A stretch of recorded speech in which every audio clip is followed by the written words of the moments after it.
Hey guys, how's it going? It's X666X Iron Maiden. Today we will be checking out Simple History's The Man Who Fought with a Longbow and a Sword in World War II.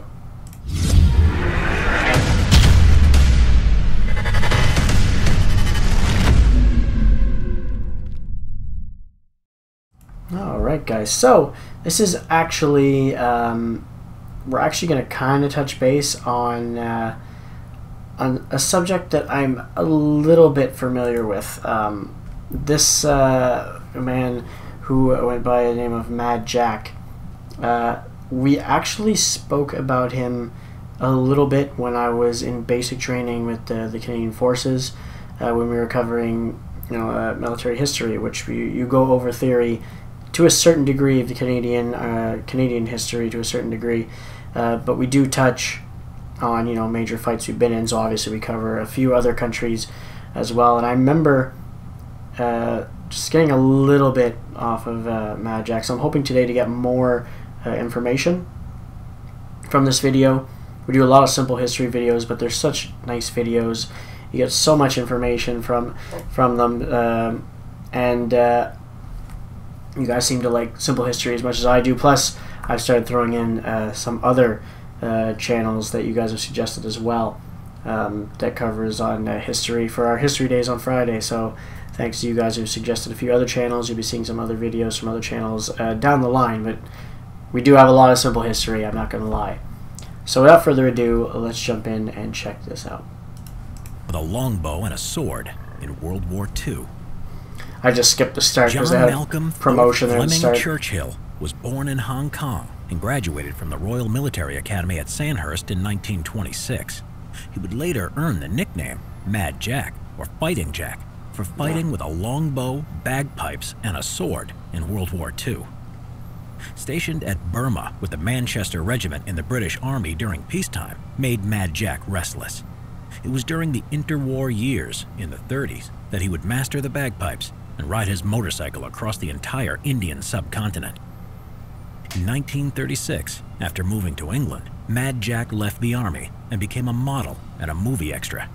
He would also practice a new skill, archery, and became so good that he represented Great Britain at the World Archery Championships in 1939. When war arrived, Mad Jack returned to the British Army and the Manchester Regiment as an officer and was shipped off to France. During the Battle of France in 1940, Mad Jack led small raids on the enemy as the British Expeditionary Force was on the retreat from the Germans' relentless advance. Using a longbow and a Scottish broadsword as his weapon of choice, he became the only soldier known to have felled an enemy with a longbow in the war when he landed a shot on the enemy Feldwebel with a barbed arrow. When asked why he did this, he replied, "Any officer who goes into action without his sword is improperly dressed." During the retreat to Dunkirk, Mad Jack was shot in the neck. When asked how it happened, he replied, "German machine gun," casually. He would also win the Military Cross for bravery after rescuing a wounded British officer from a German ambush.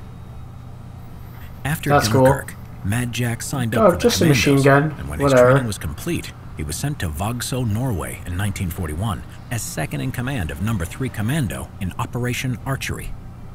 As he left the landing craft, Mad Jack played March of the Cameron Men on his bagpipes and then led his men ashore with his broadsword waving in the air. The German garrison at Vagsø was quickly defeated. Prisoners were taken and the artillery batteries captured, along with shipping destroyed on Malloy Island. For this action, Mad Jack received his second military cross. In 1943, in Italy, Mad Jack led 2 Commando with the objective to destroy German artillery and observation posts in the town of Piglioletti. Even though the town was well defended and outnumbered, Mad Jack organized his men into 6 parallel columns, who instead of using stealth tactics all shouted "Commando!" The German defenders, as a result, were confused into thinking the shouting, which was coming from all directions in the darkness, was a much bigger force. In this skirmish, the 50 men of No. 2 Commando took 136 prisoners. Mad Jack, who was assisted by Corporal Raffel, took 42 German prisoners and captured a mortar crew using his broadsword. After marching the prisoners down to British lines, he said, "I maintain that as long as you tell a German loudly and clearly what to do, if you are senior to him, he will cry 'Jawohl' and get on with it enthusiastically and efficiently, whatever the situation." After losing the broadsword in hand-to-hand combat earlier, he later went to the town on his own to retrieve it. On the way, he met an American patrol going towards the enemy lines when they should have been going the other way, so he told them that he wouldn't come back for a bloody third time. In 1944, Mad Jack was in Yugoslavia leading British commandos and he's definitely ballsy, that's for sure. Attacking the vital hill called Point 622 on the island of Brac in the Adriatic Sea against the Germans. Heavy casualties were caused, and soon Jack was alone and out of ammo. With no hope left, Jack started playing songs on his bagpipes until he was knocked unconscious by a frag grenade and captured by the German defenders. He was first sent to Berlin and interrogated, as it was thought that because of his real name, he was a relative of Prime Minister Winston Churchill, and afterwards sent to Sachsenhausen concentration camp. But in September 1944, Mad Jack and an RAF officer escaped the camp by crawling under barbed wire through an abandoned drain and set out to walk to the Baltic coast, but were then captured. Now sent to a new camp in Niederdorf, Austria, Mad Jack escaped again on April 1945, taking the opportunity to get away when the lighting system failed in the darkness of night. He walked 150 miles through the treacherous terrain of the Alps, surviving on vegetables that he had liberated from gardens. 8 days later, and with a sprained ankle, he found a U.S. armored column and was sent back to England. Jack was frustrated that the war in Europe was all but over, so made his way to the Pacific Campaign to join the battle against the Japanese in Burma. But by the time he arrived, the atomic bombs had been dropped on Hiroshima and Nagasaki. Mad Jack was so unhappy, he said, "If it wasn't for those damn Yanks, we could have kept the war going another 10 years. After the war, Mad Jack continued to seek danger, qualifying as a parachutist, then transferring to the Seaforth Highlanders, and later ending up in Palestine in 1948 as second in command of 1st Battalion, the Highland Light Infantry. During an ambush on a Jewish medical convoy by Arab forces, Mad Jack, with only 12 men and in full military dress, marched under fire to the convoy to offer its evacuation. "I grinned like mad from side to side," he said afterwards, "as people are less likely to shoot at you if you smile at them." He would later coordinate the evacuation of 700 Jewish doctors, his quotes are students, priceless, and patients man. from the hospital atop Jerusalem's Mount Scopus. Mad Jack would retire from the Army in 1959 with 2 awards of the Distinguished Service Order. That's Subscribe for more World War II videos. All right. Get your copy. I'm surprised that it just stops there and he doesn't talk about after. Like, what happened to him after? Like, is he I am assuming he's dead now. That's actually something I don't know. If he's still alive, most likely not, from the sounds of it. And the way he was portrayed here, kind of looked like he was a bit older. Obviously, if he was an officer going into World War II, I'm assuming he was a bit older. They didn't really have a lot of super young officers. At least that's what you usually hear when you're hearing about officers in World War II. So I would have liked to know a little bit more, like, after as well. Like, what did he do after? I knew a few things. Like, I heard some of the quotes before about the if you don't have a sword and you're an officer and you go in, you're improperly dressed. I've heard that quote.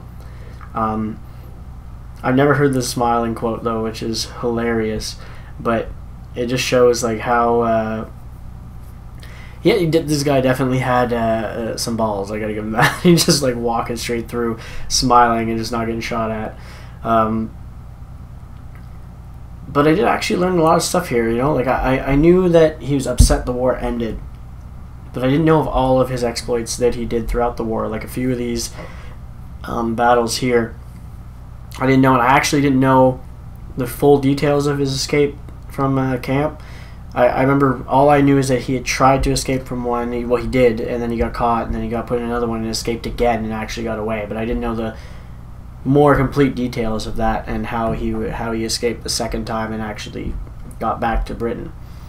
So as much as it was only like a 7-minute video, it actually covered enough to give me enough information on him. So which, again, Simple History is really good for. So I enjoyed it.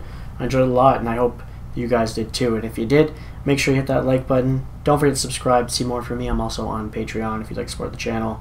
And as always, you guys have a good one. I'll catch you later.